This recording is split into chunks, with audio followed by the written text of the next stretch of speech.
Welcome to another episode of Stoke Meter. Yes, and as you can tell, we have a very stoked kind of guest here, Melanie Curtis. Melanie Curtis is a life coach, a speaker and author, a professional skydiver, and all-around energizer buddy. There's no doubt about it. Been meeting, we were speaking before this, and oh my goodness. Melanie, you're an amazing individual, and I can't thank you enough for being here this morning. Oh gosh, well, thank you guys. That's quite the intro. I'll take it. You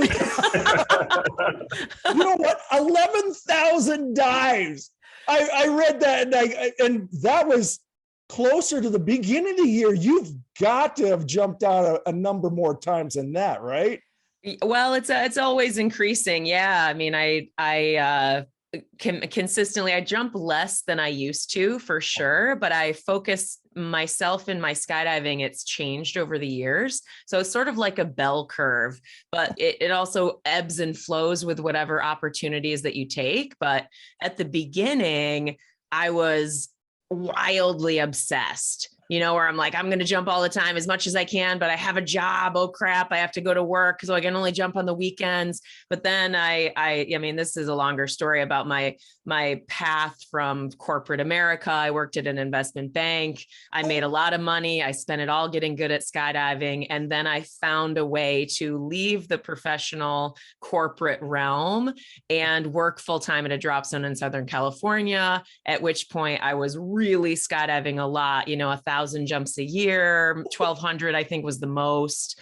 But, competing at high levels. Then I was traveling the world. I sort of transitioned from that to being this kind of headlining professional skydiver that was taken around the world. And I met thousands of people and coached them. And a beautiful part of my skydiving career, also exhausting with all the travel, but tons of jumping.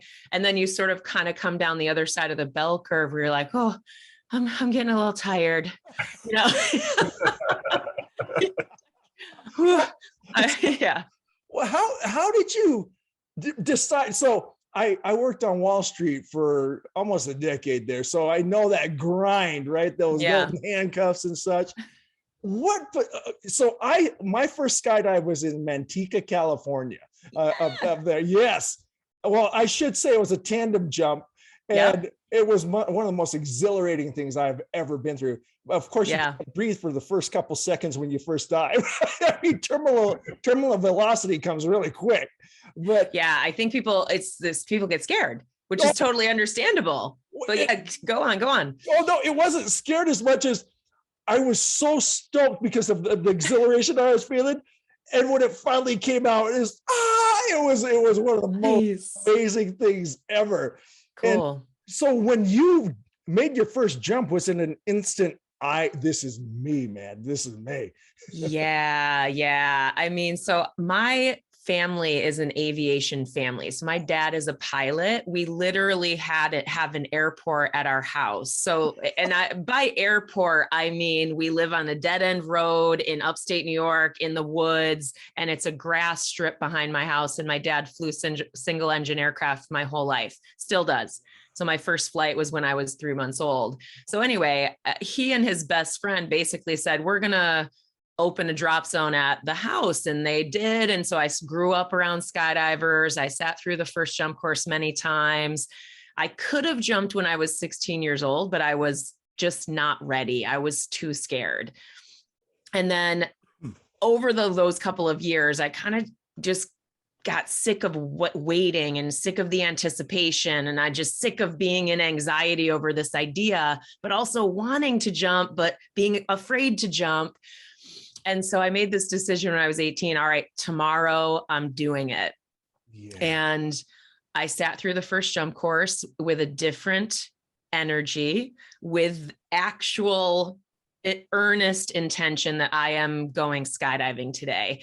And so, yeah, man, I could tell the whole story of, man, you're sitting in the aircraft. I'm walking to the aircraft for the first time, feeling the tension in my body, feeling the activated energy in my body, sitting on the floor of the aircraft near my dad. My static line instructor has me hook the static line up. I check it. I'm wearing a giant, ridiculously heavy rig, and all of this stuff. And so even the same thing, when my instructor reaches over and opens the door for the first time, I have this moment of it's loud, it's windy, the door gets pinned to the underside of the wing, and it's me looking out 5,000 feet there's nothing between me and the earth for 5,000 feet. And that's a crazy moment, much less the actual jumping out moment.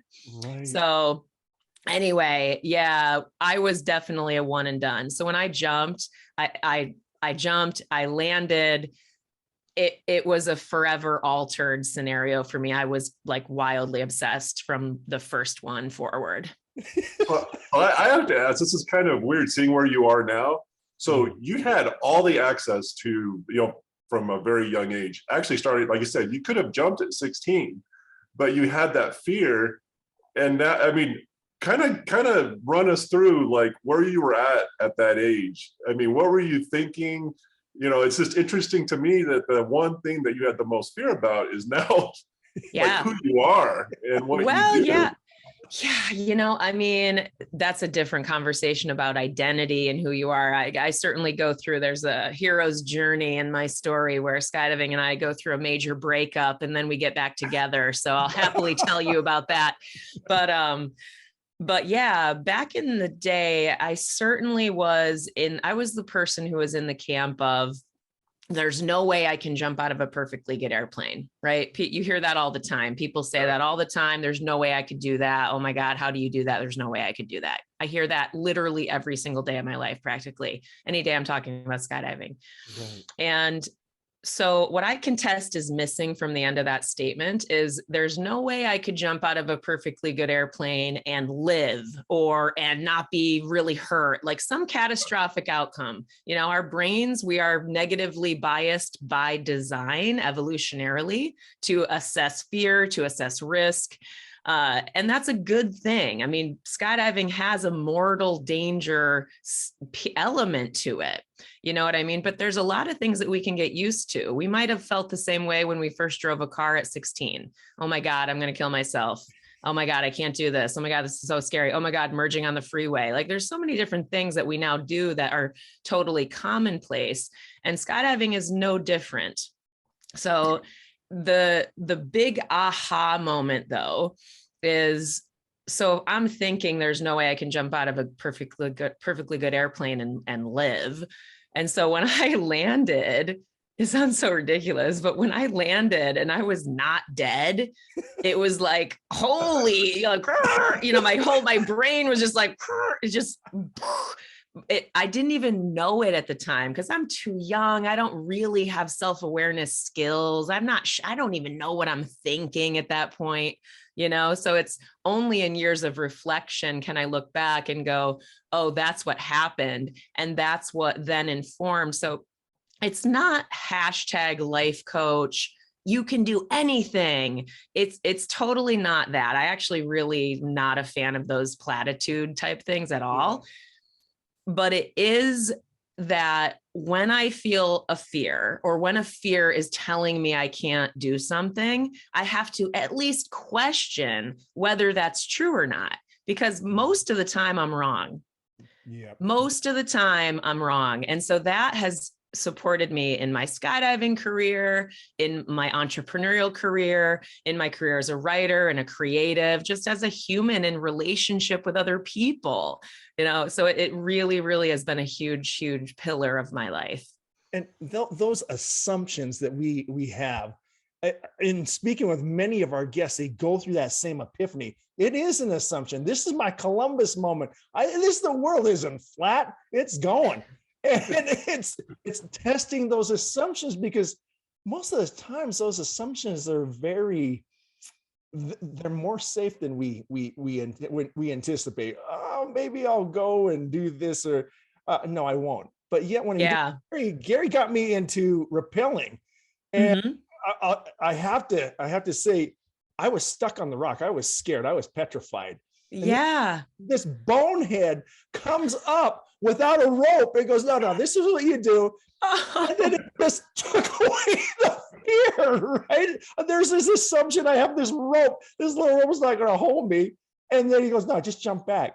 And that was Spider-Man coming up like that. But when you did that, we talked about that "This Is Me" moment, and not to steal the song or anything like that. I love that song. I love that song. Isn't it So fantastic? good. Oh my God, it gets me going every time. You really did. You had this is me moment. And it's what the journey, though, that initial jump, the path that it laid before you, what an impact, right? You Yeah. are impacting so many people. There's this one, a regional captain of Project 19, a woman Yeah. skydiving world record attempt. I mean, wow. Yeah. Discovering who you were has led to so many impactful moments with others. What are some of those things that you wouldn't mind sharing with us? Oh my gosh. Well, it's hard to choose, to be truthful, because it's been such a long road. I don't mean that like, oh, I'm patting myself. I mean it from a just sheer volume of experience, but that's a wonderful thing. Like, I'm like, yeah, cool. One of the things I'm most proud of, I mean, I definitely want to talk about the current work that I'm doing in skydiving, but what I'll start by sharing is, I mentioned the whole hero's journey, right? And I want to touch on that so I don't leave people hanging about, oh, what was she talking about? Basically, like any human, I mean, you go through ups and downs, but I went through a really sort of mushroom cloud moment of my life where a lot of things happened all at once, where I started to become fearful because I had had a couple of malfunctions with my gear. I was having major problems in my personal life. I ended up getting a divorce. It was really painful and challenging. And then I ended up moving. So there's like all these changes. And then a few of my friends, this is just such a condensing of the story, but a few of my friends died. Oh, no. Two of them were doing stunts that I wouldn't do. So it was kind of just grieving the loss of those friends, but knowing that that wasn't escalating my own fear about skydiving or anything like that. But then my friend Jessica, she also died, but she died doing something totally normal, like something I would be doing. It was just a day of coaching. And in that moment, I recognized, I was like, that absolutely could be me.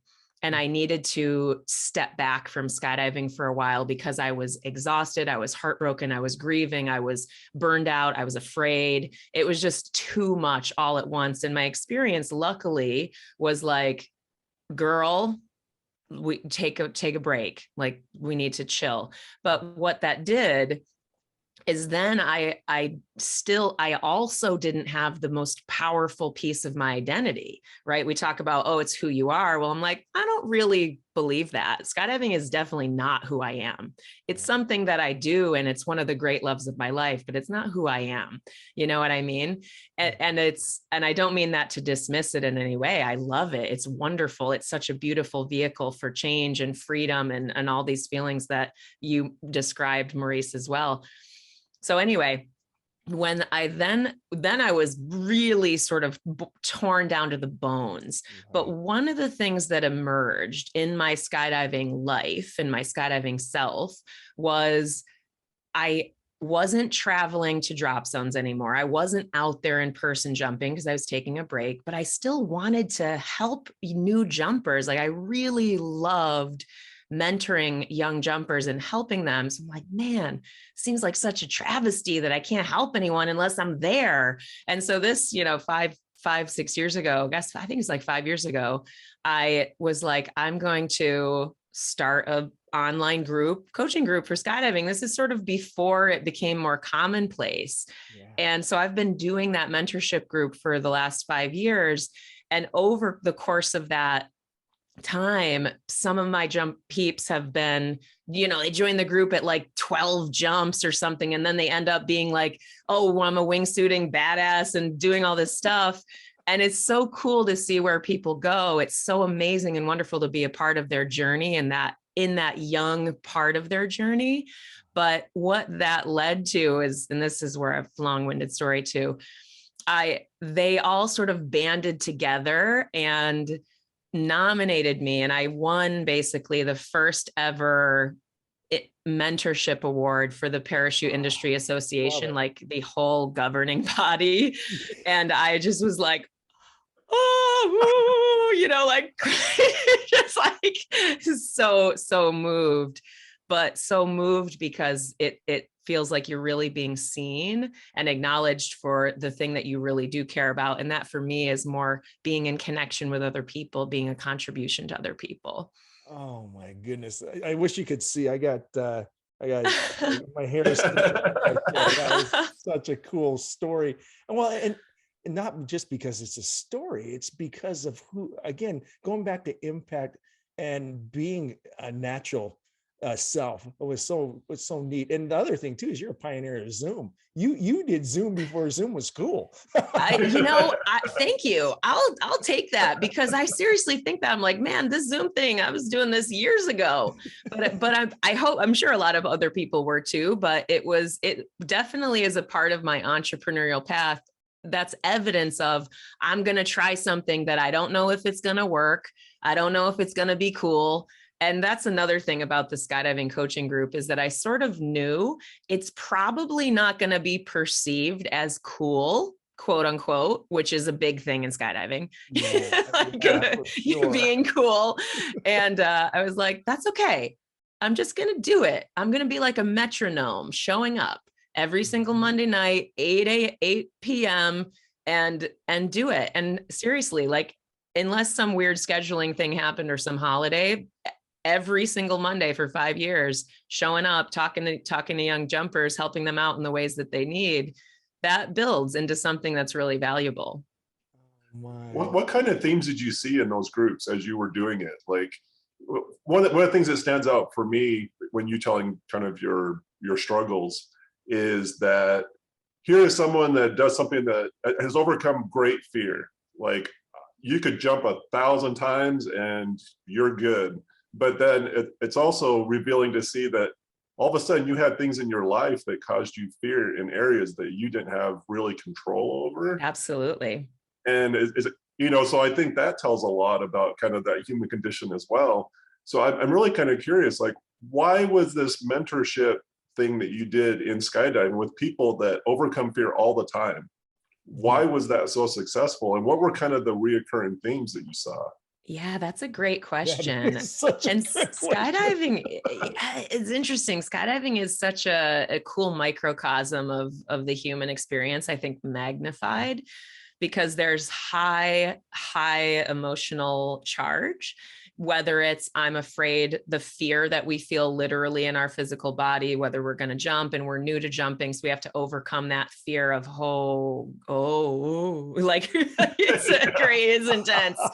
It can be really intense. And you've mentioned the world records and stuff like that. Like, fear in that can be intense. You have to be very focused. That's why you have to have so much experience and you have to have certain skills. It takes a lot to be on a record jump like that, because of the increased number of people and high intensity of the goal, but also it's just, there's a lot that goes into something like that. But there's the other thing is, when people are new to skydiving, and this happened to me too. I mean, I've lived all this. This is partly why I'm happy to help people with it, is that I'm no different than someone who's starting skydiving now. I was there. I was in their shoes. Nobody comes out of the womb with any skydives. You know what I mean? Like, it's not possible. So, is helping people meet people and feel welcomed and feel like because half the time we feel like a complete loser because we don't know what we're doing. And we really love this thing. And we really want to make friends. And we really don't want to screw up the jump or waste someone's jump ticket.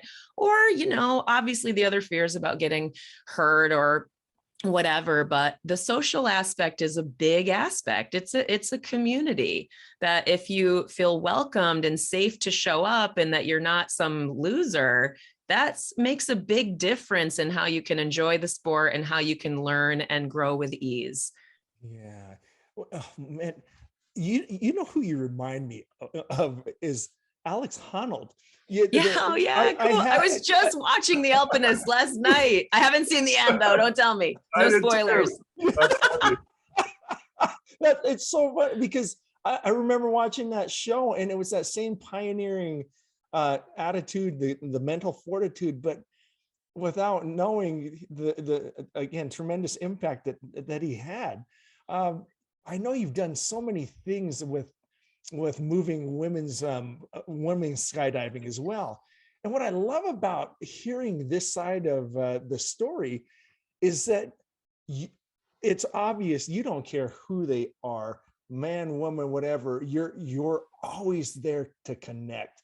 And just wondering, what have you found as you have helped women come into this sport, and what have you noticed their own epiphanies as they've done something that seemed impossible at first?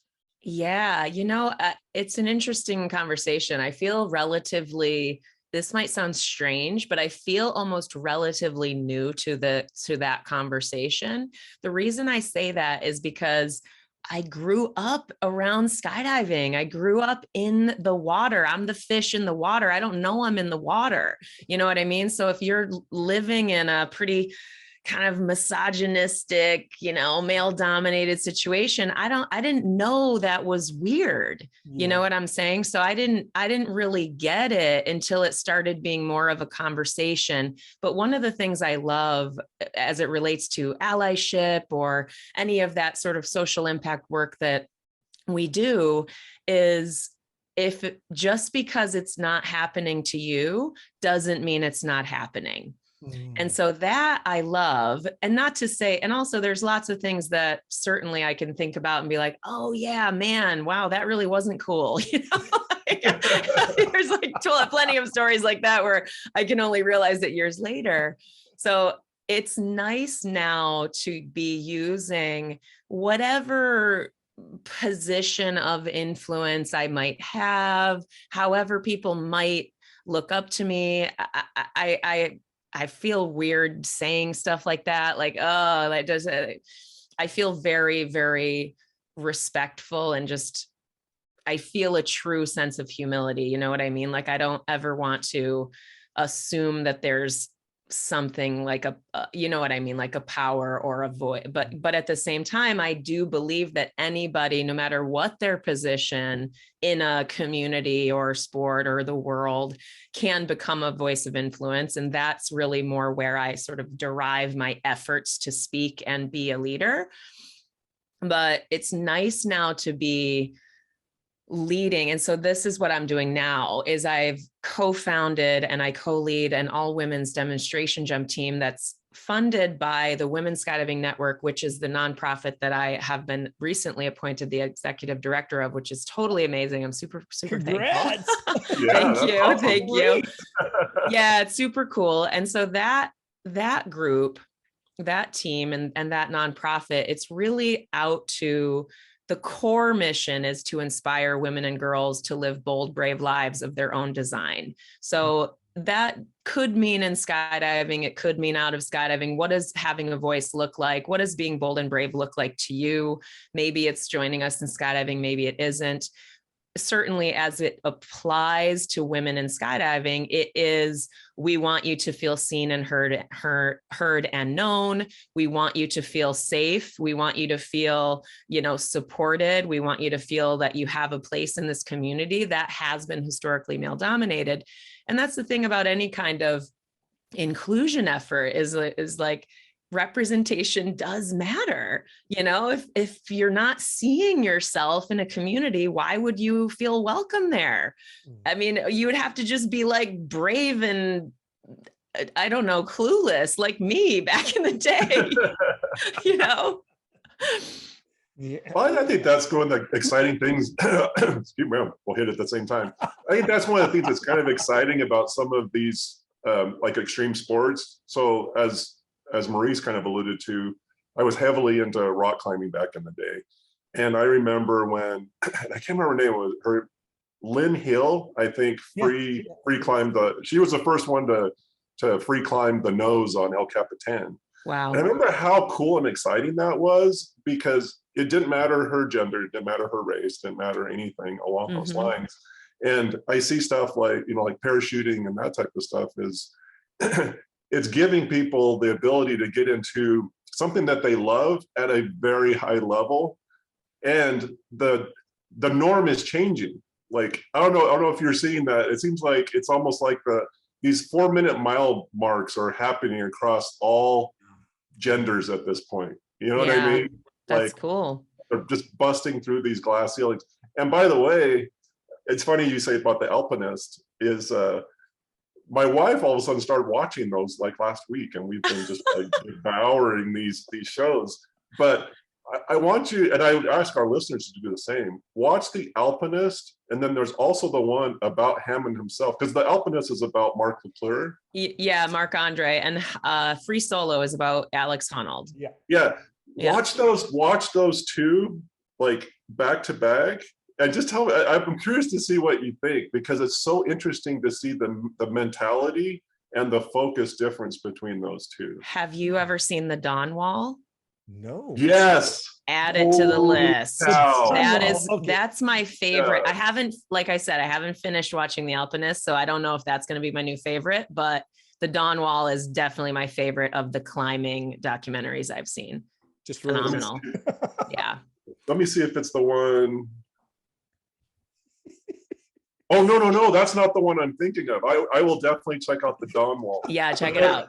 But there's another one, and I'll have to look. It's actually kind of an older one. And I'm sorry, we're taking a little side. No, it's so awesome. It's totally applicable. Extreme sports communities are very parallel. There's a lot of similarities in all kinds of different niche extreme sport communities. And there's so many ideas and concepts that cross over. There's another one, and I'll have to look it up, but it's about two guys that climb some peak that they, somewhere.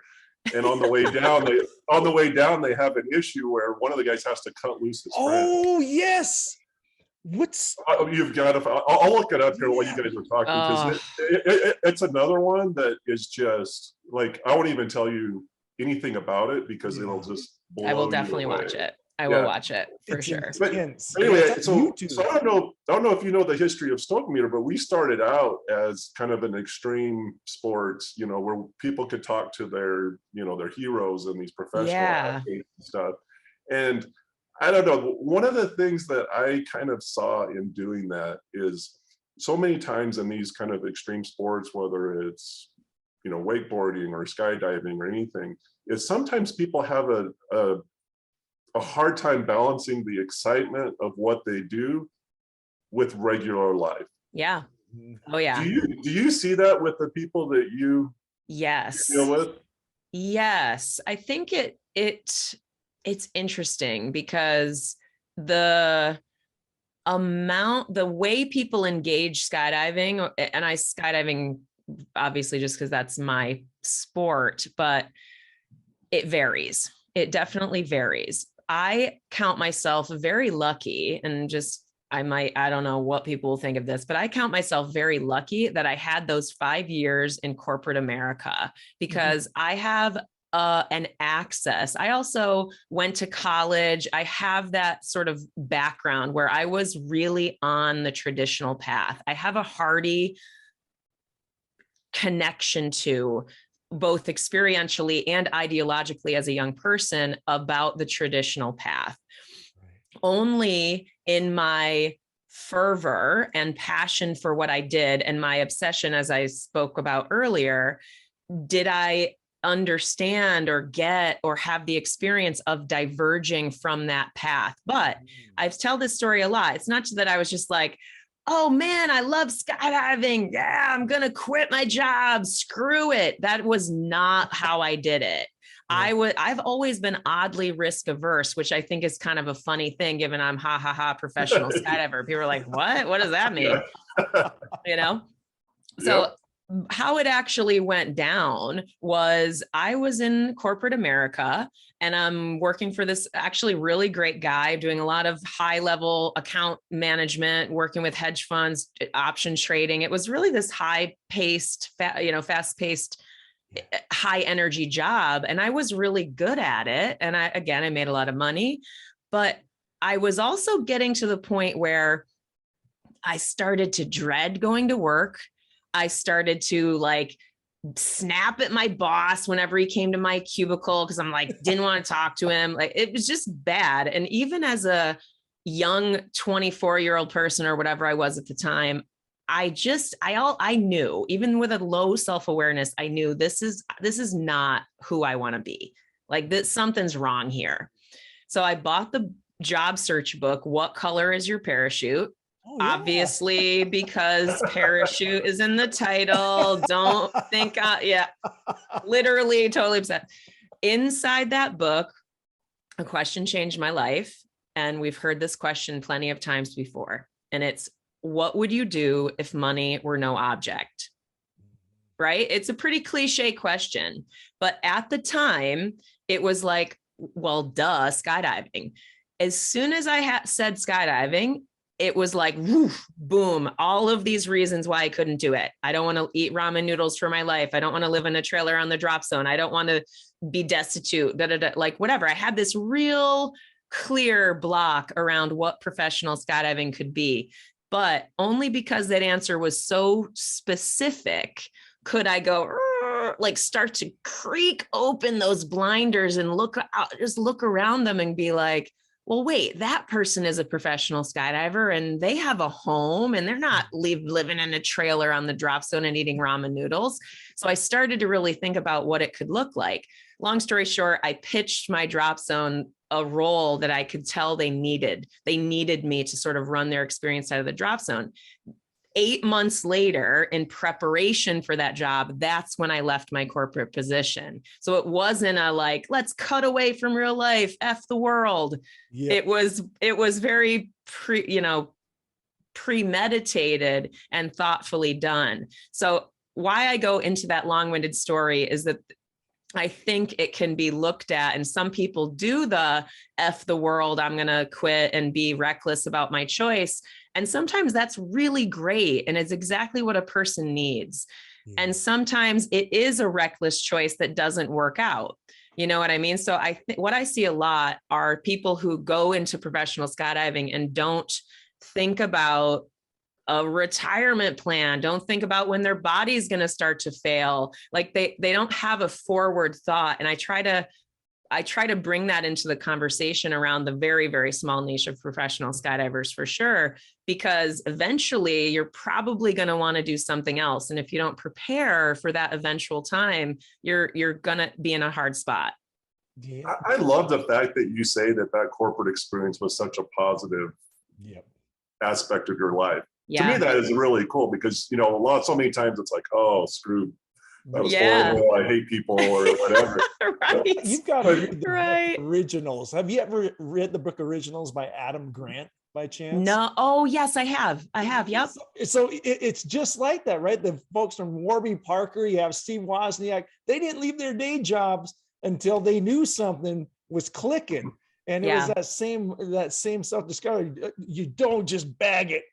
Just go for it. Yeah. I mean, what I think is interesting too, and literally just yesterday, I was having a conversation with a coworker I highly respect. And we were talking like, kind of that what you were just saying, like, if I could do anything, what would it be? I'm not super happy right now. Yeah. And what he said was just mirrors exactly what you said. He goes, I come up with an idea and almost immediately I tear it apart. All the horrible things that could possibly go wrong with that idea. And he goes, I can do that over and over and over again. I'm sure you see that in your coaching as well. How do you guide people through that? Because it really it's a big deal.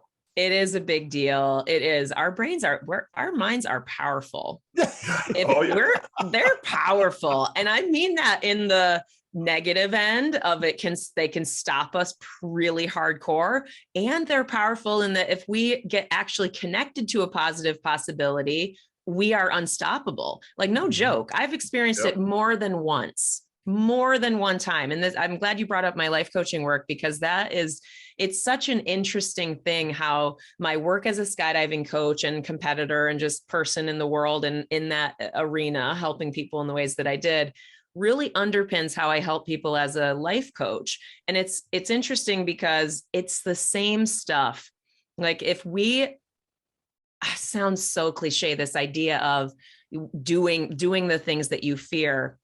But it's not that we necessarily have to do everything that we fear, but we have to be willing to lean in close enough we have to get intimately acquainted with our fear. And so this idea of becoming masterful with that feeling and masterful with the mindsets that come along with it.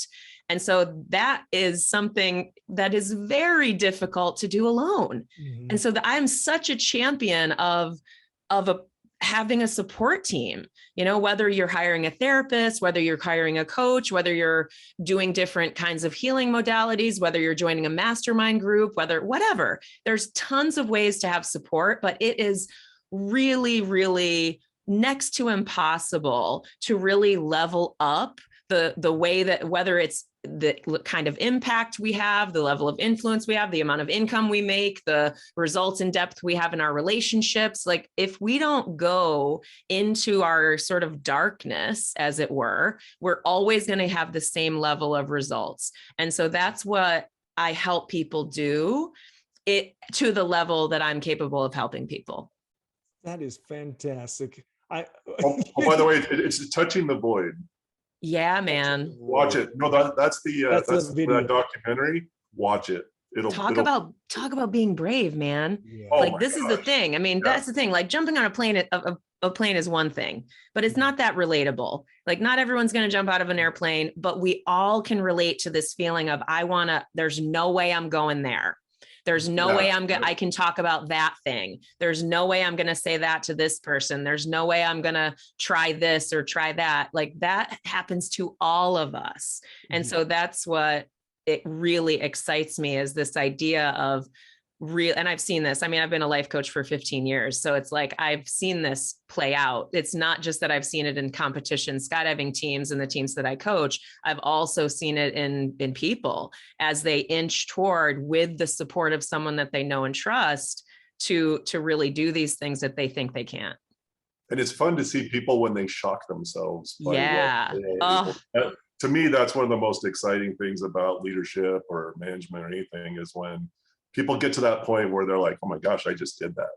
Yeah, absolutely. And what's the actual result? The actual reward is that we're free. And again, that's like the tagline on my website is, be brave, break down, crack up, be free. And I made sure to include all of them on purpose, because being brave or being free is the goal. Right? Whether in whatever ways we might want to, whether we feel stunted in our relationships, where we feel stuck in our work, whether we want to do this crazy thing that we think we can't do, whatever it is, doesn't matter. Be creative, write a book. Being brave is our way to get there. But one of the key parts of being brave is to break down what our ideological walls are, to break down and feel your feelings, to like have breakdowns, to like feel our feelings. And cracking up is the only way to make it sustainable, because man, we can't be unrelentingly tortured by the growth path, because it's hard work. When we're really doing this work, it's really difficult. And so we have to just laugh at ourselves sometimes and laugh at the comedy of being a freaking human. Otherwise, it's just, we can't sustain it. This is a crack up moment, because or a completely dorky moment.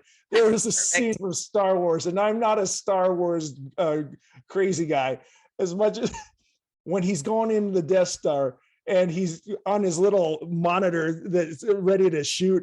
And then he goes, use the Force, Luke. You remember that part? Well, when I'm listening to this, it's the same opinion. We have so much structure in our lives, and we're tempted to use what we know. And there's something that you had said in an interview one time that you need to dare. There's the being brave, but there's the daring that comes before that being brave. And that daring to be able to listen to your voice is something that is really taking you to another trajectory and impacting the lives of others. Because what I see in your coaching is the ability to connect on a very personal level, because it's not a bunch of coaching theory that you're throwing out there. It's your own life experience, and you're completely empathizing. It's a whole different type of coaching that you're doing there. And tell me if I'm wrong, but that's no, thank you. Yeah. No, it's true. Meeting people, it is my honor. I mean, I could easily get emotional talking about this, but I'm going to keep it together. It is no joke, guys. It is my honor to meet people where they are and to help them through fear like this, and just to help them feel safer in the process of working through really hard things. And I say it's my honor because, man, I've been there. I've been there facing the pain and grief of my own experiences and facing the really deep fears of my own. And I know how hard that is. And so, like, when anybody is even trying to do that, I'm just like, you are a effing rock star for even trying, because this is like so badass what you're trying to do. So that's the thing. Like, when someone comes into a space with me, there's very little that I do that's cookie cutter in terms of coaching. I have like an intake form and stuff to give us have some foundational questions answered, but primarily it is organically built up on the sharing and the evolution of that conversational modality of work together. So yeah, I mean, I love it. I could go on and on. I think you made a really good point about the true people that are successful in either being a mentor or being a leader or whatever is meeting people where they're at. Yeah. And I'm gonna roll back to that situation that Maurice brought up earlier, because I think it's a good example where it was one of the first times that you had rock climbed, if I remember right, Maurice. Oh yeah. But it was yeah. But he's probably about half a pitch up this climb, and then he just froze. Oh yeah. He couldn't move. And but then I look at, because of where I was at that point and because of my experience, I mean, it really wasn't a dangerous situation for me. I could free climb up with no ropes, no nothing, and meet him where he was. You know what I mean? Like, It's okay. I could have gone up there and said, "You big moron!" Like, let's keep going. It's a super simple. You know what I mean? Yeah. But the thing that was successful for him, and what I knew was going to get him out of that mindset, was just fall, just let go. But that is something, and I look at what you're doing with your coaching and everything that you're doing, is so much of it is allowing people to fall and realize that we're here for you. We got you covered. We've got, you got that community behind you. And that's where the real success comes from. To me, can I add to that though? Yeah, go ahead. It wasn't that. I was scared. I remembered the distinct rock hole. I thought, I'm going to die right here, man.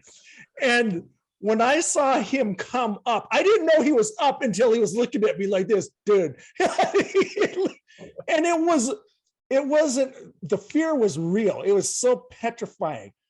And I know he was there as moral support, but for me, it was more like, son of a, I go, no way. And it was instantaneous. Dadgummit, what am I doing wussifying myself right now? And quite frankly, Melanie, that's what I see you do on a regular basis, is you realize I gotta stop being in this wussified state and go. And you make it so safe for that, just the way Gary did. It wasn't that he was showing off, he was real. And that genuineness that you have, man, I look at what you've done with your podcast, with your book, How to Fly. And yeah, thank you. It's all about that, right? It's about, yeah, government, you can do this.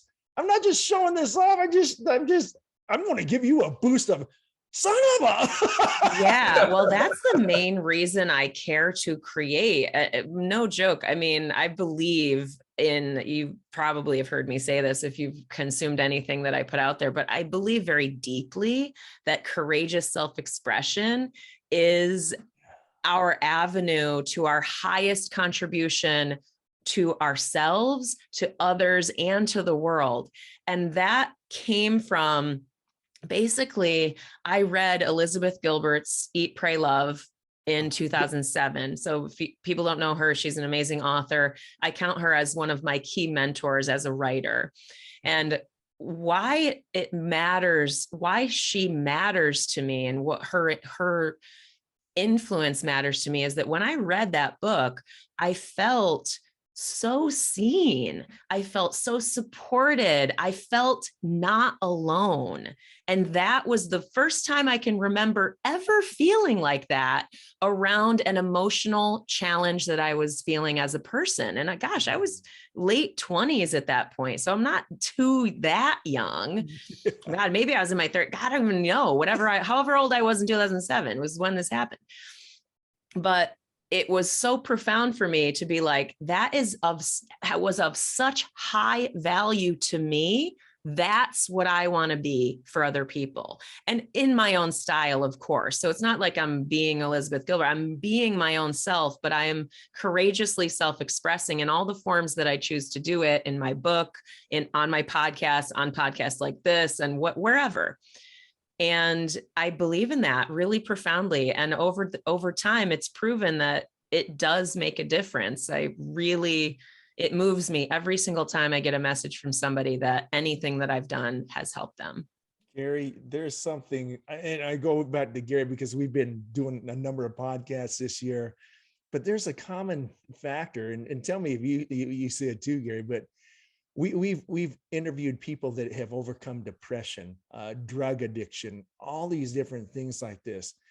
And the common denominator, at least I'm seeing, is to make that connection, to show that there's some type of hope. And again, I always go to the kumbaya thing. So that all you listeners out there, I'm sorry.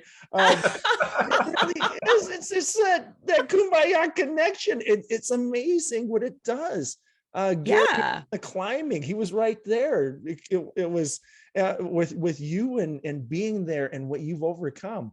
It matters. It does. It really matters. Does. Yeah. I mean, think about, at least this is certainly me personally. When I think about the most important people in my life, they are there for me. Yeah. Plain and simple. Whether they're people that I pay in a professional role, because I think there's no problem with that. Right. I really advocate people to hire professionals, not just because I'm a professional coach, but because because it helps, like I think back to my therapists that I've worked with and my coaches that I've worked with, and certainly my best and closest friends and the family members that I trust deeply.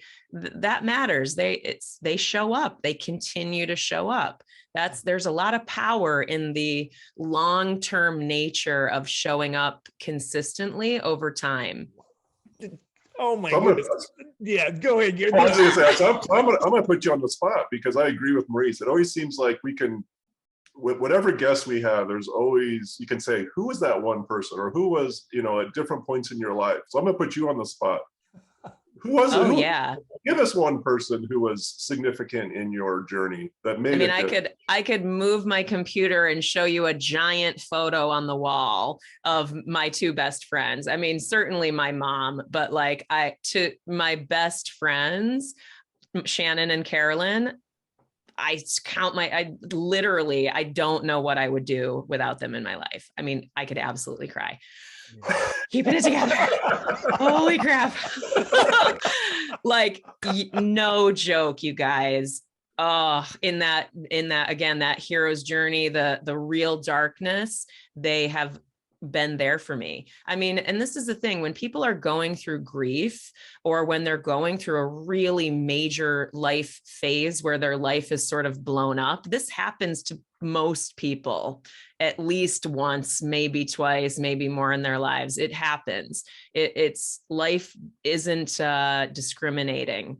You know what I mean? And it's very typical because we go through life in sort of an autopilot zone until we are forced to intentionally reflect on what and why we're making our choices. So I can see that very easily.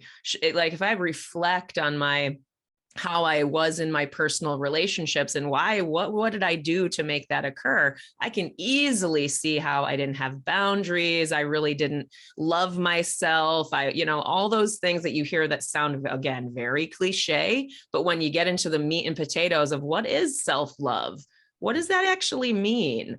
How do I actually cultivate that without wanting to barf? Yeah.